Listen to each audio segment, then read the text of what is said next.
सुबह सुबह की धूप जब इन पौधों पर पड़ती है तो जो इनकी ओस रात भर इन्हें ठंड लगी होती है वो धीमे धीमे करके सूख रही होती है। हालांकि ये बेहद ही खूबसूरत लगती है ओस, लेकिन हमारे प्लांट्स को बड़ी ठंड लगती है दोस्तों इन ओस से। तो चलिए स्टार्ट करते हैं हमारा आज का वीडियो। आज मैं आपको इन्हीं ओस में जो हमारे प्लांट्स होते हैं वो दिखाती हूँ कि सुंदरता कैसी लगती है, लेकिन वहीं दूसरी तरफ इन प्लांट्स को दोस्तों कितनी ज़्यादा ठंड लगती है उस बारे में मैं आप लोगों को बताऊंगी। नमस्कार दोस्तों, मैं हूँ किमी फ्रॉम ब्राइट स्किल्स विद किमी चैनल से, और एक बार फिर से स्वागत करती हूँ आपका आपके अपने ही चैनल ब्राइट स्किल्स विद किमी पर। दोस्तों, अगर हम लोग बात करें एक इंसान की और वो रात भर बिना दोस्तों किसी शेड के ऐसे ही खड़ा रहे रात भर, तो फिर क्या होगा। हम पर भी ओस जम जाएगी और हमें कितनी ज़्यादा सर्दी लगेगी दोस्तों। ऐसे ही हमारे ये प्लांट्स होते हैं, इन प्लांट्स को भी इसी तरह दोस्तों सर्दी लगती है, और इसी सर्दी के कारण हमारे जो प्लांट्स हैं उनकी ग्रोथ में थोड़ी सी रुकावट आनी शुरू हो जाती है। आप नर्सरी से दोस्तों बड़े ही शौक से इन प्लांट्स को सीजनल प्लांट्स के नाम से लाते हैं। कौन से सीजनल? Winter seasonal. और विंटर सीजनल प्लांट्स भी दोस्तों, लेकिन हमारे प्लांट्स हैं उनको भी ठंड लगती है, और ज़्यादा विंटर हो जाए तो कहीं ना कहीं उनकी ग्रोथ में रुकावट आनी शुरू हो जाती है। तो इस रुकावट को रोकने के लिए और हमारे प्लांट्स को दोस्तों स्वेटर कैसे पहनाएं हम लोग, ये सबसे बड़ा क्वेश्चन आता है कि अपने प्लांट्स को स्वेटर कैसे पहनाएं। हम तो पहन लेते हैं, अपने प्लांट्स को कैसे पहनाएं। तो दोस्तों, प्लांट्स को स्वेटर पहनाने का हमारा एक ही तरीका है, जो कि आता है हमारा फर्टिलाइज़र। हमारे फर्टिलाइज़र से ना सिर्फ ग्रोथ होती है, न्यूट्रिशन मिलता है, साथ में दोस्तों हमारी फर्टिलाइज़र से हमारी सॉइल में इतनी ज़्यादा गर्मी जनरेट होती है, इतनी ज़्यादा हीट जनरेट होती है कि हमारे प्लांट्स इतने सहनशील हो जाते हैं कि ज़्यादा सर्दी को भी सह जाएं। दोस्तों, मैं ये नहीं कहती कि फर्टिलाइज़र इनको इतना ज़्यादा प्लांट्स को गर्म कर देंगे कि ओस से इनका कुछ नहीं बिगड़ेगा, लेकिन दोस्तों फिर भी जो हमारी ग्रोथ में रुकावट आती हैं उन रुकावटों से हमें थोड़ा सा निजात मिलेगा, और बहुत ही ज़्यादा सुंदर तरीके से प्लांट एक बार फिर से ब्लूम करने शुरू हो जाएंगे। यहाँ तक कि दोस्तों हमारा जो आइस प्लांट, जिसे हम सर्दी का पौधा कहते हैं, यानी कि बिल्कुल आइस प्लांट, बर्फीला पौधा भी हमारा दोस्तों ग्रोथ रुक जाती है। वैसे इसके नाम पे मत जाइए दोस्तों, इसे आइस प्लांट सिर्फ इसलिए कहते हैं क्योंकि इसकी पत्तियों पर ऐसा लगता है जैसे कि बर्फ़ पड़ी हो, लेकिन ये बेचारा प्लांट भी हमारा दोस्तों सर्दी का बहुत ज़्यादा शिकार बनता है। तो दोस्तों, हमें फर्टिलाइज़र जो देने हैं वो फर्टिलाइज़र है हमारा डीएपी। लेकिन डीएपी को आपको कैसे देना है दोस्तों? देखिए, डीएपी एक ऐसा फर्टिलाइज़र है, अगर ज़्यादा हो गया तो भी ग्रोथ रुक जाएगी, और अगर आप लोग नहीं देते हैं तो सर्दी से ग्रोथ रुक जाएगी। तो इसीलिए आपको जो फर्टिलाइज़र अपने प्लांट में देना है वो सिंपल सा फर्टिलाइज़र सिर्फ इतना देना है कि अगर आपका 7 इंच का गमला है तो ज़्यादा से ज़्यादा आप लोग 4 या 5 दाने गिन के उस प्लांटर में डालेंगे, और वो भी सिर्फ और सिर्फ इन सर्दियों में एक बार। ज़्यादा डीएपी दोस्तों नहीं देनी है, डीएपी हमारे प्लांट को नुकसान पहुंचाती है। आपका प्लांट अगर आपको नेक्स्ट ईयर बचाना है, जैसे हमारा सालविया हो गया, गजानिया हो गया, स्ट्रॉबेरी हो गया, डॉग फ्लावर हो गया दोस्तों, कुछ ऐसे हॉली हॉक हो गया, डेहलिया हो गया, ऐसे कुछ प्लांट्स होते हैं जो नेक्स्ट ईयर तक हमारे बच जाते हैं। लेकिन अगर आप उन्हें बचाना चाह रहे हैं और आपने उसमें डीएपी का ज़्यादा प्रयोग कर दिया फर्टिलाइज़र में, तो आप लोगों के वो प्लांट्स नहीं बच पाएंगे।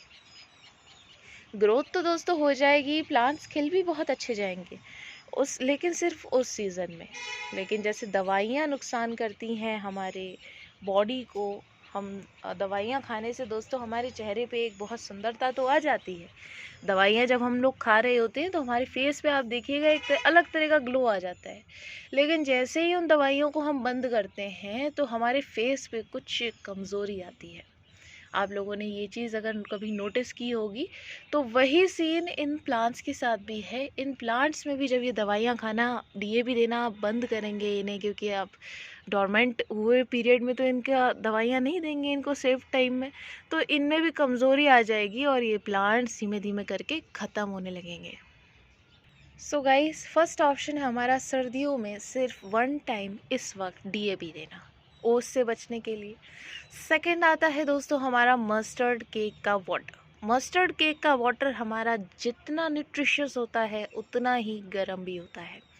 लेकिन मस्टर्ड केक के फर्टिलाइज़र में दोस्तों आप लोगों को एक चीज़ का ध्यान अवश्य रखना है, ज़रूर रखना है और इम्पोर्टेंटली रखना है। ये तीनों वर्ड्स मैंने इसीलिए यूज़ किए हैं दोस्तों, क्योंकि ये वाकई बहुत इम्पॉर्टेंट चीज़ है। इस पे ज़रूर ध्यान दीजिए। आप लोग जब मस्टर्ड केक का अपने प्लांट्स में स्प्रे करेंगे दोस्तों, मतलब उसमें डालेंगे पानी को, तो फिर उस फर्टिलाइज़र को डालने के बाद आप लोगों को स्प्रे अवश्य करना है, ज़रूर करना है। अगर आप लोगों ने स्प्रे को मिस किया दोस्तों, स्प्रे किसका करना है, या तो आप लोग नीम ऑयल का यूज़ कीजिए, या फिर दोस्तों आप लोग अपना जो उसमें फंजीसाइड पाउडर है उसमें मिलाइए नीम ऑयल में और उसके बाद स्प्रे कीजिए। अब स्प्रे हमें कब करना है, with in 8 to 12 hours. Example, आप लोग मस्टर्ड केक का फर्टिलाइज़र एक शाम को दे रहे हैं, जिस शाम में 4 बज रहे हैं। 4 बजने के बाद दोस्तों आप लोगों को क्या करना है, विद इन 12 आवर्स, यानी कि आप लोगों को जब अगले 4 बजेंगे सुबह के, तो आप लोगों को अपने प्लांट्स को एक बार देखना है। अगर उन पे ओस जमी हुई है तो दोस्तों ठीक है, ओस में आप लोग स्प्रे मत कीजिए। लेकिन फिर जब 6 बजने को आए या 7 बजने को आए तो आप लोग उन पे एक स्प्रे कर दीजिए। उसके बाद धूप उस स्प्रे को पूरी तरह से सुखा देगी। ये सुबह का काम है दोस्तों। अगर आप लोग ठंड में ना कर पाएँ तो आप लोग स्प्रे को डिले कीजिए। अगर आप लोग विद इन 12 आवर्स नहीं कर पा रहे हैं तो विद इन 24 आवर्स तो आपको करना ही करना है। ये नियम है गाइस 12 आवर्स का। ये ख़ास तौर पे हमारा जब तक हमारी गर्मियाँ चलती हैं, फरवरी का मौसम चलता है, हल्की हो जाती है सर्दी, तब ये चीज़ ज़्यादा यूज़ होती है। तेज़ सर्दी में इतना नहीं हो पाता कि आप लोग स्प्रे कर सकें ज़्यादा सुबह उठ के, तो आप लोग सिंपल ऐसा कर सकते हैं, विद इन 24 आवर्स उस टाइम को ले सकते हैं।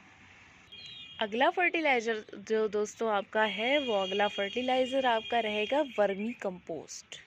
अब हम लोग थोड़ी सी परमानेंट प्लांट्स की भी बात करेंगे दोस्तों। विंटर सीजनल्स में तो मैंने आपको फर्टिलाइज़र्स बता दिए, लेकिन अब आपके जो परमानेंट प्लांट्स हैं उनको आप लोग हीट कैसे देंगे। उन प्लांट्स में आप लोग, ऐसा नहीं है, आप लोग मस्टर्ड केक का फर्टिलाइज़र डाल सकते हैं, उनमें भी आप लोग डीएपी डाल सकते हैं, लेकिन उसका अभी कोई फ़ायदा नहीं है। अगर आप उनमें देंगे भी तो वो डोरमेंट प्लांट्स हैं, उनको सिर्फ उससे हीट मिलेगी और ग्रोथ उनकी नहीं हो पाएगी ज़्यादा। तो आप लोगों के जो परमानेंट प्लांट्स हैं उन प्लांट्स में आप लोग वर्मी कंपोस्ट दे दीजिए। अभी फरवरी का मौसम आ रहा है तो कुछ ही दिन बचे हैं दोस्तों, अभी जनवरी आ गया है। अभी एक हफ्ते में आप लोग वर्मी कंपोस्ट की तैयारी कर लीजिए। फरवरी के जो आपका फर्स्ट वीक आएगा उनमें थोड़ी थोड़ी सी सॉइल निकालिए आप लोग ऊपर से, परमानेंट प्लांट्स की थोड़ी थोड़ी सी सॉइल को खाली कीजिए और उसमें वर्मी कंपोस्ट डाल दीजिए। इस तरह से जो आपके प्लांट्स की ग्रोथ है वो स्टार्ट होनी शुरू हो जाएगी और आपका जो परमानेंट प्लांट्स का गार्डन है वो एक बार फिर से आबाद हो जाएगा। नेक्स्ट चीज़ आती है दोस्तों, जो भी पानी आप लोगों ने गर्मियों में भर के रखा हुआ है अपने प्लांट्स के पास, उसे हटाने की कोशिश कीजिए।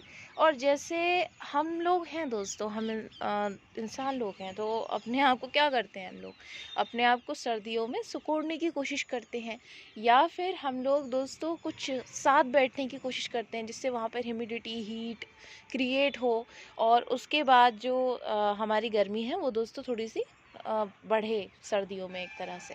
तो यही प्लांट्स के साथ होता है। प्लांट्स को सुकोड़िए। प्लांट्स को कैसे सुकोड़ेंगे आप लोग सारे ही प्लांट्स को बिल्कुल एक साथ रखिए। जितना हो सके आपने सर्दियों में प्लांट्स लगे देखे होंगे, ज़्यादातर प्लांट्स बल्क में लगाए जाते हैं, एक साथ लगाए जाते हैं। उसका रीज़न ही ये होता है कि जो प्लांट्स होते हैं वो साथ होते हैं, और जो एक दूसरे की हीट होती है प्लांट्स की वो साथ में जनरेट हो रही होती है। तो इसीलिए आप जो प्लांट्स हैं उनको ज़्यादा से ज़्यादा कोशिश कीजिए कि आप लोग बल्क में साथ रखें और ज़्यादा हवा में ना रखें, नीचे की साइड रखें। इस तरह से आपके प्लांट्स की ग्रोथ बहुत अच्छी होगी और उनमें गर्मी भी मेंटेन रहेगी। देखिए दोस्तों, ये जो प्लांट्स हमारे होते हैं, इन प्लांट्स को आप लोग ऐसा मत समझिए कि ये प्लांट्स हैं, हम इंसान हैं, वो दोस्तों जानवर हैं, वो कुछ अलग होंगे। दोस्तों, भगवान ने हर एक प्राणी को एक जैसा बनाया है। थोड़े से जो हमारे तरीके हैं, तौर तरीके, बस ये चलते नहीं हैं। इनका बस जो डिफरेंस है हमारे और इनके बीच जो डिफरेंस है, ये चलते नहीं हैं। और जब ये चलते नहीं हैं तो ये एक इंसान पे आसरतू हैं। इनमें कीड़े भी लग जाते हैं, इनको धुलाई भी चाहिए, इनको सफाई भी चाहिए। तो इसीलिए ये इंसान पे आसरतू हैं दोस्तों। और जो इंसान हैं, जो लोग हैं, उन्हें इन प्लांट्स की केयर करनी चाहिए, इनकी हेल्प करनी चाहिए, जिससे ये अच्छे से ग्रोथ ले पाएँ और अपने आप को मेंटेन कर सकें। सो गाइस, इसीलिए मैं कह रही हूँ आप लोग भी प्लांट्स लगाइए और इनको अपने से अलग मत समझिए। जैसे आप हैं, आप रहते हैं, वैसे ही इन प्लांट्स के लिए थिंक कीजिए। अगर आपको गर्मी मिल रही है, ऐसा भी नहीं है कि अगर आपको ब्लैंकेट में गर्मी मिल रही है तो आप इनके ऊपर ब्लैंकेट डाल देंगे, ऐसा भी नहीं है दोस्तों। अगर आपने ऐसा किया तो डंडियाँ ही टूट जाएंगी। इसीलिए ऐसा भी नहीं करना है। ये सोचिए कि इनके लिए हम लोग मैक्सिमम टू मैक्सिमम क्या कर सकते हैं। आई होप गाइज आप लोगों को ये बात समझ आई होगी। अब मैं वीडियो को ज़्यादा ना लॉन्ग करते हुए अपने सारे पॉइंट्स पर फुल स्टॉप लगाती हूँ। आई होप आप लोगों को आज का वीडियो बहुत पसंद आया होगा। अगर पसंद आया है तो do like, do comment and also do share, and also subscribe to my channel for all new updates, and also press the notification bell with all button, जिससे आपको मेरी नोटिफिकेशन हर वक्त, हर पॉइंट पे, हर जगह मिलते रहे। Bye guys.